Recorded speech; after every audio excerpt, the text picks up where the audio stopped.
Hey guys, today I want to talk to you a little bit about covalent compounds and how you can tell a little bit about the bonding and shapes of small molecules. So our previous lesson was on ionic compounds, which are held together because of the opposite charges of cation and anion. You have positively charged cations and negatively charged anions, and we call that an electrostatic attraction, the attraction between positive and negative charges that holds it together. Well, when we're talking about covalent compounds, which the practice sheet that you just finished, the first part of this lesson is naming covalent compounds. And how you recognize those is that they're generally made up of only nonmetals. So our ionic compounds tend to be made of a metal that forms a cation and a nonmetal anion or a polyatomic anion. We did have one polyatomic cation, but in general, we would say ionic is a metal and a nonmetal. The metal forms a cation, so it has lost electrons, and your nonmetal forms an anion, and it has gained electrons, and so they form a bond that's just an attractive force between those ions. A covalent compound made only of nonmetals shares a pair of electrons. And so we can start keeping track of where those electrons are in dot structures for the atoms. So there is an online interactive lab that you're going to complete on your own, but I'm going to give you a little introduction to it here. So if you look on your periodic table, you'll remember that your nonmetals are over on the far right side of our periodic table, past the stair step, carbon group over to the halogens and down in a diagonal. And those tend to share pairs of electrons in chemical bonds. Now, all of this comes from, well, mostly from chapter 8 and a little from chapter 9 in your textbook. And there's a link on my webpage that shows you how to access the electronic copy of the book if you do not have a paper copy at home, if you don't have a book checked out to you at home with you during this extended break. So you can access the book. You can also access all of our other helpful resources like Khan Academy, and then these videos that Boswell and I are making for you guys. Okay, so you'll remember from our electron counting that when we're looking at group 1, we know a few things about the atoms just from their positions on the periodic table. So group 1, these are our alkali metals. They all have one valence electron. You remember from writing electron configurations that they all end with something S1. And so we will show the electrons, the valence electrons, with a dot for each one. So if we take hydrogen, for example, with its 1s1 electron configuration, that one electron on hydrogen is represented with one dot. The other elements in that group, we would represent the same way with one valence electron. The group 2, beryllium, magnesium, calcium, strontium, barium, 2 valence electrons. Group 3 is 3 valence electrons, group 13. So for groups 13 through 18, you can subtract 10 from their group numbers in order to figure out how many valence electrons they have, or you can think about the electron configurations. These are in the p block, and so they have both s and p electrons as their valence electrons. Valence just means outermost electrons. And so your boron group, group 13, has 3 valence electrons. Carbon group, group 14, 4 valence electrons.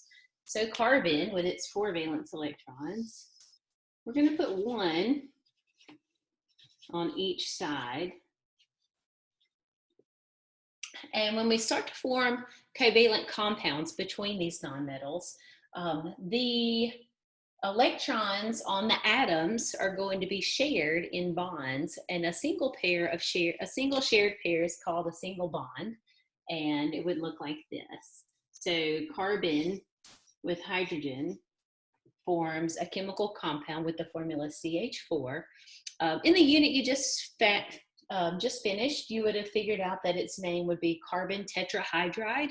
The common name for that, or the organic name, is methane. It's got 1 carbon and 4 hydrogens. And this one lone electron on hydrogen can share with each one of these lone electrons on each side of carbon in a bond. So hydrogen brings its electron, carbon brings its electron, and together this makes a single bond. And we get that at each of those 4 sites around the carbon atom. And we can redraw that. Every shared pair of electrons can be replaced by a single line. And so you'll see several different kinds of representations of molecules in the book. This drawing makes it look like a totally flat molecule, that all of these hydrogen bonds are in the same plane as the paper, and that's not true. And so you'll also see drawings like this in the reading, where we've got some wedged lines that indicate that that bond is coming out of the paper towards us, and some that are wedged back the other way.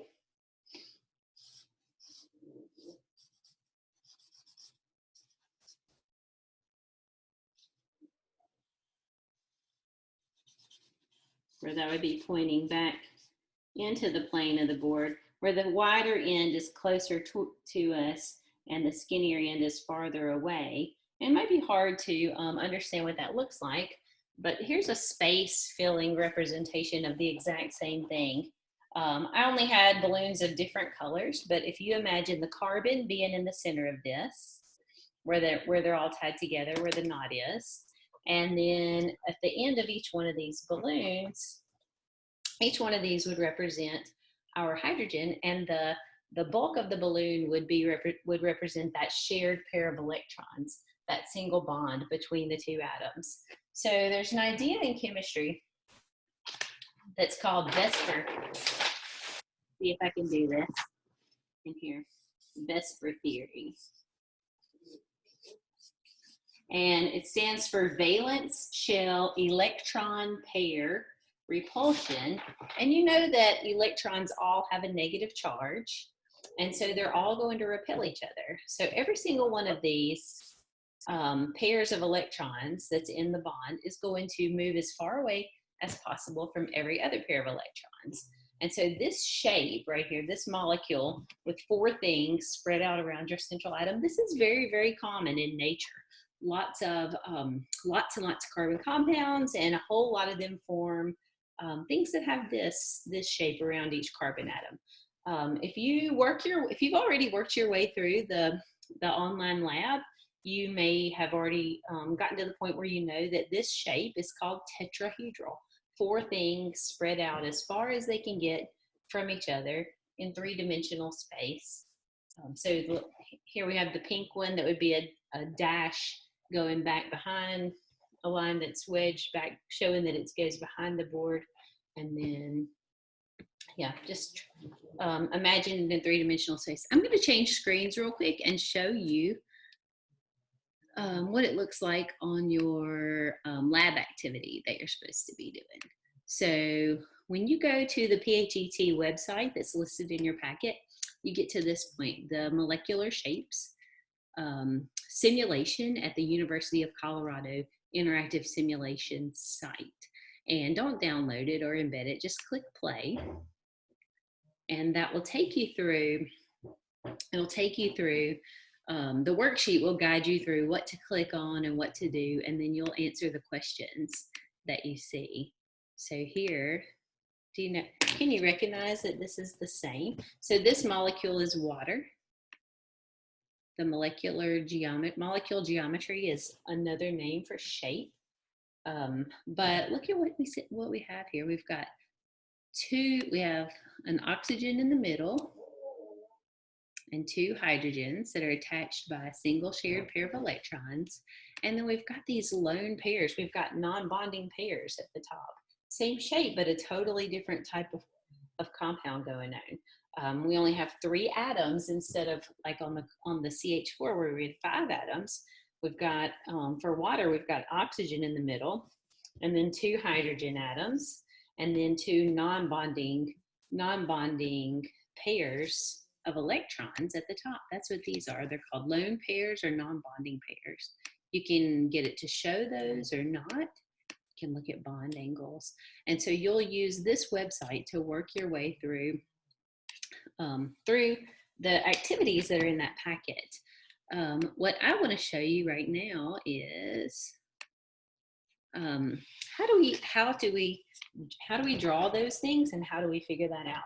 So for small molecules, now that you know how to name them, and now that you know what the dot structures look like for your atoms, you need to start by adding up the total number of valence electrons. Okay, the first rule for drawing our dot structures is add the total number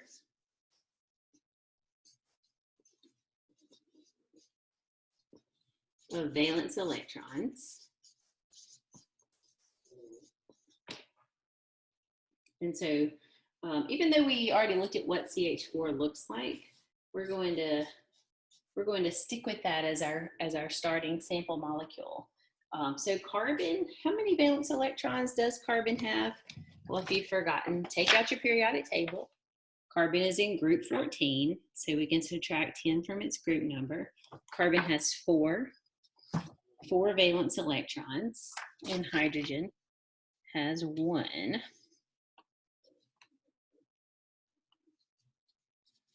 And so it goes like this: 1, 2, 3, 4, 5, 6, 7, 8 through to the noble gases. So my carbon has 4. My hydrogens have 1, but you have 4 of them. And so we have a total of 8 valence electrons. The next thing that you're going to do is arrange your atoms with you're just going to lay them out on your paper. Doesn't have to be perfect. Generally, we're going to put the least electronegative in the center, unless the least electronegative is hydrogen, and then hydrogen never goes in the center. Hydrogen's very small. It's just 1 proton, 1 electron, and it doesn't follow the octet rule like our other atoms do. So all the rest of these, we're generally going to follow the octet rule. So you may remember, you may not, that electronegativity is the tendency of an atom to attract electrons towards itself, and fluorine has the highest electronegativity. So we're gonna put whatever is farthest to the right. Oh, excuse me. Farthest away from the right, farthest away from fluorine will go in the center. And then you're going to connect those connect every pair of atoms with a pair of electrons.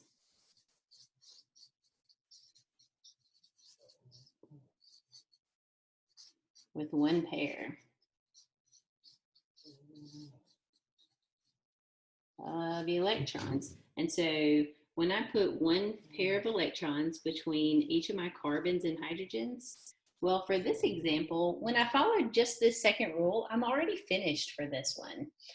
That won't always be the case. So very often you'll only use some of your electrons when you do that, and then you'll have more electrons left to use. And so the third rule, if you make it that far, is that you complete the octet. For the outer atoms, for the more electronegative atoms. And you remember the octet rule. The octet rule tells us that atoms will tend to share electrons until they all have an octet. So let's check around carbon right now. Carbon right now has 2 electrons here, 4, 6, 8. So carbon already has an octet with its 4 single bonds. Hydrogen never follows the octet rule. It's just too small. And so that's true of your first 5 elements. They do not follow the octet rule. They get less than an octet. They're very small. And usually the ones that we're going to see that would apply to are hydrogen and boron. And the others tend to form ionic compounds instead of covalent compounds. So we won't see them as much here. So we'll complete the octet for those outer atoms. And the last rule for drawing these is something that we don't encounter very often. And well, I guess it depends. Sometimes we do, but it's a rule that doesn't apply unless you don't have enough electrons to complete the octet. So if there aren't enough electrons,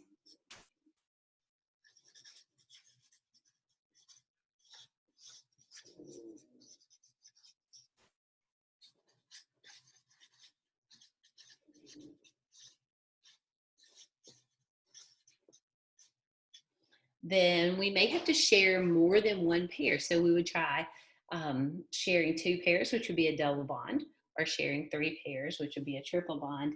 And this is only as a last resort. We never multiple bond unless it's a last resort. All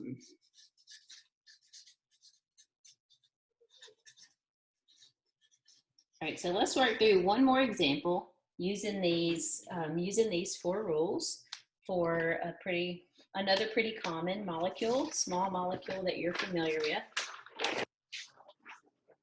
And so that is carbon dioxide, CO2. Okay, carbon, you remember, has 4 valence electrons and would look like this. Oxygen has 6 valence electrons, 2, 3, 4, 5, 6. 1 on each side before you start pairing them. And then we would have 2 of those. So let's follow our rules. Our total number of electrons. Total number of electrons. It's going to be 4 from the carbon, plus 6 from the first oxygen, plus 6 from the second oxygen. So 16 total electrons that we're going to use in our structure. Okay.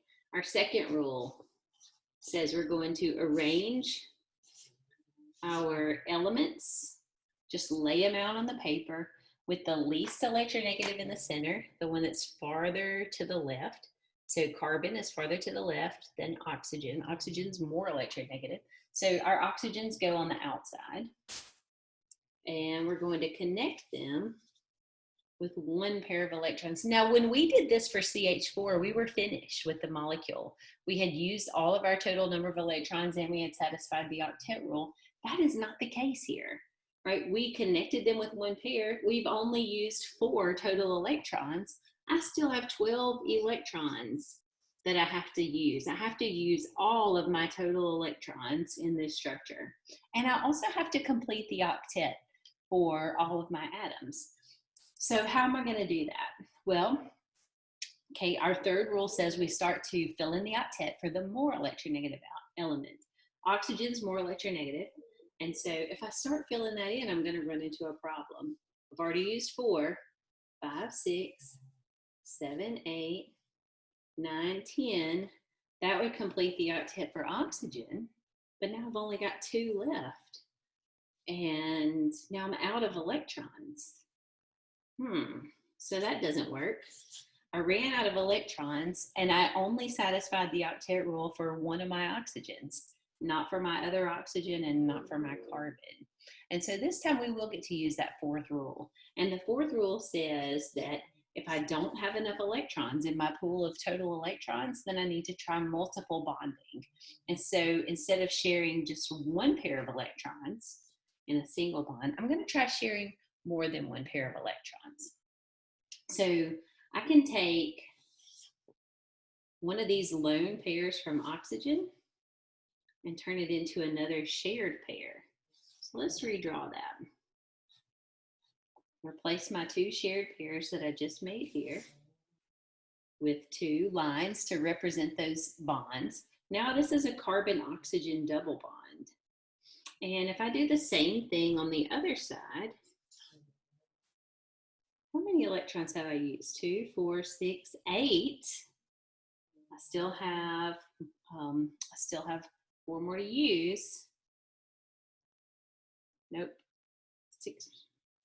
4 more to get to 12. 6. I still have 8 more total electrons to use to get to my 16 in the pool. My carbon already has an octet. My oxygens already have an octet. If I give both of my oxygens 2 lone pairs and 2 shared pairs, then I'll have, let's check it, 2, 4, 6, 8, 10, 12, 14, 16. So I've used my 16 total electrons. Let's check the octet rule for this. So this is, oxygen has a lone pair here, a lone pair here. So that's 2, 4, 6, 8. So that one has an octet. My carbon has 2, 4, 6, 8. It's also surrounded by 8 electrons. Notice I'm counting the bonded electrons for both atoms. I get to count those for carbon, and I also get to count them for oxygen. All right, my other oxygen is exactly like this one. 2 lone pairs. So that's called a lone pair of electrons or a non-bonding pair.